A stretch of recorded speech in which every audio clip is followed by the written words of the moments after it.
আল্লাহ তাআলা কোরআনে বলেছেন, পৃথিবীতে চলাফেরা করা কোনো প্রাণী নেই এবং আকাশে ডানাওয়ালা কোনো পাখি নেই, তারা সবাই তোমাদের মতোই একটি সম্প্রদায়।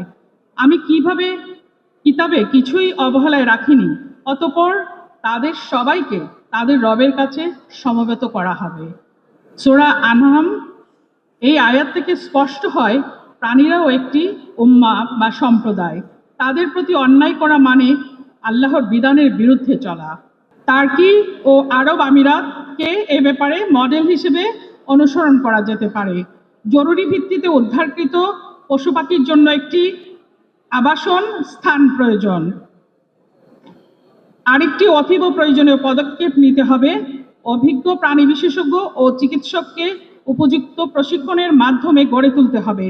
বর্তমানে বাংলাদেশে যারা পশু বিশেষজ্ঞ ও চিকিৎসক আছেন তা অধিকাংশ গবাদি পশুদের জন্য। কৃষিকাজ ও দুধ মাংস এসবের উৎস হিসেবে গরু, ছাগল, মহিষ, মুরগি, হাঁস এদের জন্য। কৃষি বিশ্ববিদ্যালয়ে শিক্ষার বাইরে দরকার আরও বেশি ভেটেরিনারি কলেজ ও প্রশিক্ষণ কেন্দ্রের। যুক্তরাজ্য, চীন এর অনুকরণে বিরাট ব্যাপক শিক্ষা প্রতিষ্ঠান ও বিশ্ববিদ্যালয় স্থাপন করা যেতে পারে।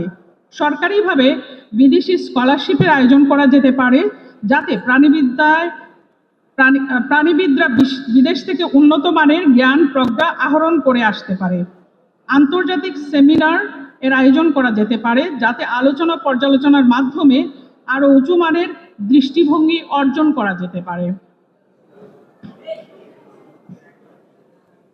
পোষ্য প্রাণীদের জন্য আন্তর্জাতিক মানসম্পন্ন চিকিৎসা কেন্দ্র স্থাপন অতিশয় আবশ্যকীয়, কিন্তু চিকিৎসা খাত ব্যয়বহুল না হয় সেদিকে দৃষ্টি দেওয়া একান্ত দরকার বলে মনে করি। ক্ষুদ্র প্রাণীদের ভূমিকা সমাজ ও প্রকৃতিতে অপরিসীম। খরগোশ, বিড়াল, কুকুর, বিভিন্ন রকম পাখি প্রকৃতির সৌন্দর্য বর্ধন, বিনোদন, প্রকৃতির আবহাওয়া সুরক্ষায় অভূতপূর্ব অবদান রাখে। গৃহপালিত পোষ্য প্রাণীদের আনুষঙ্গিক সরঞ্জাম, চিকিৎসা সামগ্রী, খাদ্য ইত্যাদির জন্য দেশে শিল্প প্রতিষ্ঠান গড়ে তোলা দরকার। বিদেশ থেকে আমদানি সামগ্রী সবসময় সুবিধাজনক হয় না। নিজের চেষ্টাতেই উৎপাদন করা শ্রেয়তব্য। নিজস্ব বাংলাদেশি উৎপাদিত এই সকল দ্রব্য বৈদেশিক মুদ্রা বাঁচাতে সাহায্য করবে। পশু চিকিৎসকদেরকে সম্মানজনক পদবি দেওয়া দরকার। তার জন্য অবশ্যই তাদের মতামতকে প্রাধান্য দিতে হবে। লাইসেন্স ব্যতীত কেউ যেন প্রাণী চিকিৎসক রূপে ভুয়া ক্লিনিক খুলে সস্তা চিকিৎসা দিতে না সাহস পান, সেদিকে সুতীক্ষ্ণ দৃষ্টি রাখতে হবে।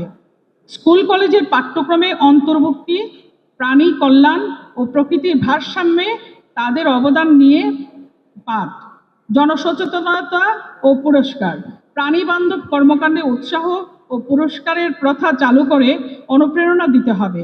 বাংলাদেশ অ্যানিম্যাল ওয়েলফেয়ার অ্যাসোসিয়েশনের একটি হেল্পলাইন নাম্বার থাকা দরকার, যেখানে মানুষ নিপীড়িত পশু প্রাণীর সংবাদ দিতে পারবেন এবং সাহায্যের নির্দেশনা পাবেন। বিদেশি কুকুর বিড়ালের অবৈধ ব্রিডিং আইন বন্ধ করতে হবে। আগামীতে আমরা যদি আমাদের দেশটাকে প্রাণীবান্ধব করে গড়ে তুলতে পারি, তবে তা হবে মানবিক ও ইসলামী উভয় দৃষ্টিকোণ থেকেই একটি মহৎ কাজ। কারণ প্রাণীদেরকেও আল্লাহ সৃষ্টি করেছেন এবং প্রকৃতির ভারসাম্য রক্ষায় তাদের অপরিসীম অবদান রয়েছে।